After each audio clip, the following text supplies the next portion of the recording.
In this video, guys, we're going to look at subtle signs of revenge trading we all need to be aware of. Stay tuned.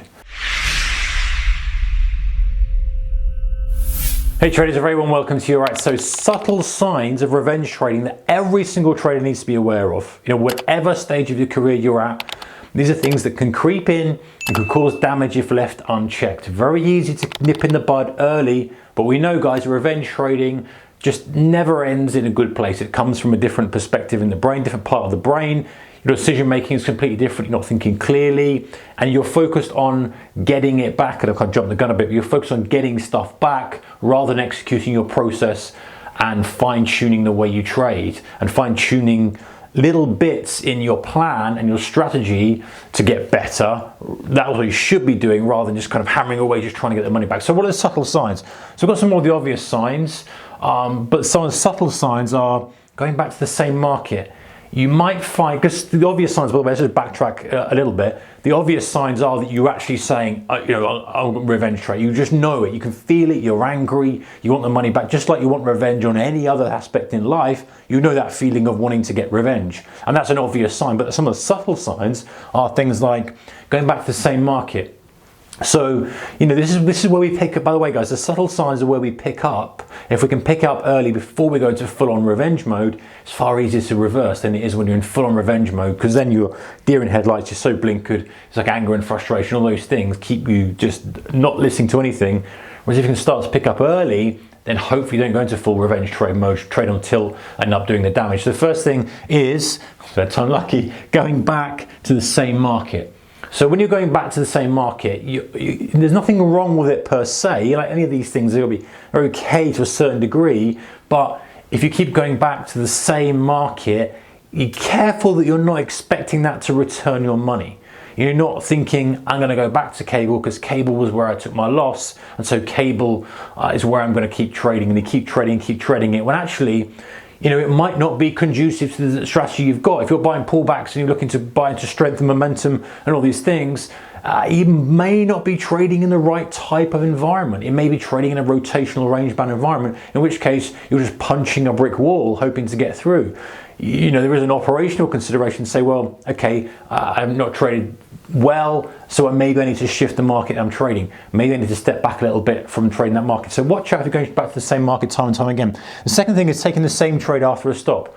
Common on this, specifically with day traders.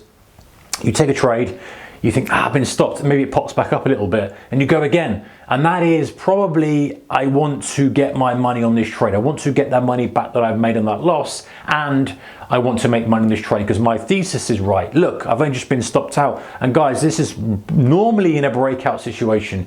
You're buying a breakout, comes back, buying a breakout, comes back. And if you keep doing that, you get stop until it finally goes, and you're in a big hole because like I've been stopped out 4 times. I can't not take it to 5th because I'm so committed now, I'm pot committed, etc. And it doesn't matter that it's that trade or not, and this is maybe different from the market. It might be my idea. I want revenge on my idea. My idea is a breakout of this resistance level, and I'm going to trade it until I get it because I know I'm right. And again, thinking's wrong. The thinking needs to be unwound, and you think, well, it doesn't matter where the profit comes from next. It can be from a completely different market, completely different conditions, completely different trade. It's going to have a more of a positive impact on my P&L than trying to force this trade out of annoyance and anger and revenge for not getting it right the first time, or for being a little bit out of tune with the momentum and the force behind the trade. The other thing is focused only on P&L. I always say that this is kind of something to avoid under almost all circumstances. Just looking at your P&L all the time is just hazardous, guys, because you're then trading your P&L. And I've done exclusive videos where I talked about this, but very briefly, it makes it harder to scale because as soon as you start to increase your position size, that number starts to become a little bit scary to you. It means that you're kind of attaching trades to value of stuff in the real world, so to speak. So you say, oh, that's a TV, that's a car, that's a mortgage payment, that's a this, that's a that, that's a meal out, that's a, and because we are conditioned to that, because we live in the real world, we know how much our monthly outgoings are, we know how much it costs for a nice dinner, we know how much it costs for a nice car, we know what the value of money is in the society we live in, regardless of the country we live in. So we can't help but see that money and automatically wire it up to, hey, well, that's the price of a coffee cup, or actually that's the price of a diamond necklace, whatever. And so it becomes harder to trade the strategy and the process. So remove the P&L from the thing. If you're going back to P&L, it might be that you're trying to get that money back, whereas your objective should be to stick to the process, The fourth thing I've got for you guys is self-talk like, get it back. Obvious one, but even subtler ones like, that market owes me, it owes me. And then these will come subtly. You might not be overtly shouting, I need to get it back, in which case you're probably well deep into the kind of revenge mode. But you might just creep in and go, your cable owes me some money. You might just say it in jest, maybe you're talking to another trader. You might just say it off the cuff, but you've got to be very careful, guys. You planting these seeds in your mind, they can grow into pretty damaging roots. So eliminate any talk like that. It's like, okay, it's a drawdown. I lost money. It is what it is. My focus now is executing my plan for the next week, next 2 weeks, the next 30 days, whatever that may be.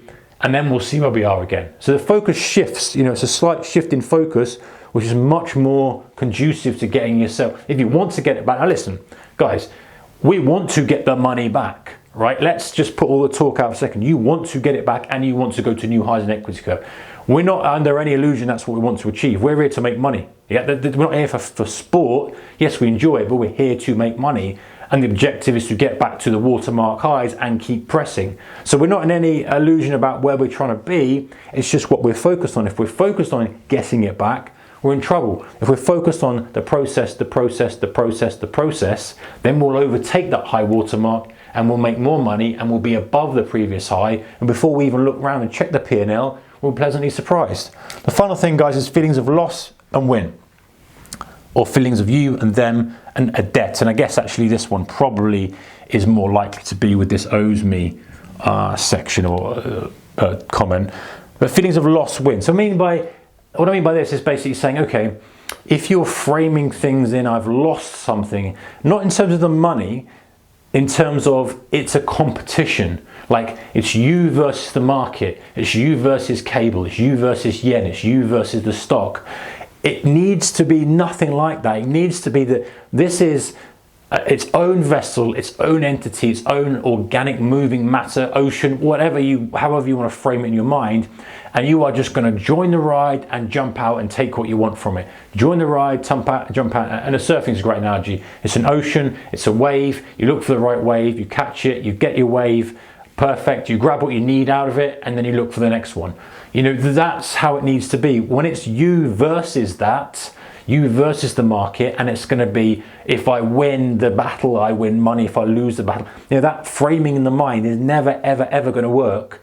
And so be careful about the loss versus win. I'm not talking about monetary perspective here, we're talking about from a competition perspective. And then you versus them. Classical one, it's you versus the market. It never is you versus the market, guys. If it was you versus the market, you'd lose every time. The market is just bigger than anybody. It's a case of it's like you versus the ocean. How do you battle the ocean? You just can't. It's a huge thing. Same with the market. You have to just go in and say, I'm looking to take my little edge from the market and work my specific strategy, and I'm going to just go with what the market is telling me and try to get what I want from the market and be at one with it, and rather than battling it all the time. So watch out for that mindset, and of course the debt goes with the owes me thing. So those are sort of signs of revenge trading we all need to be aware of.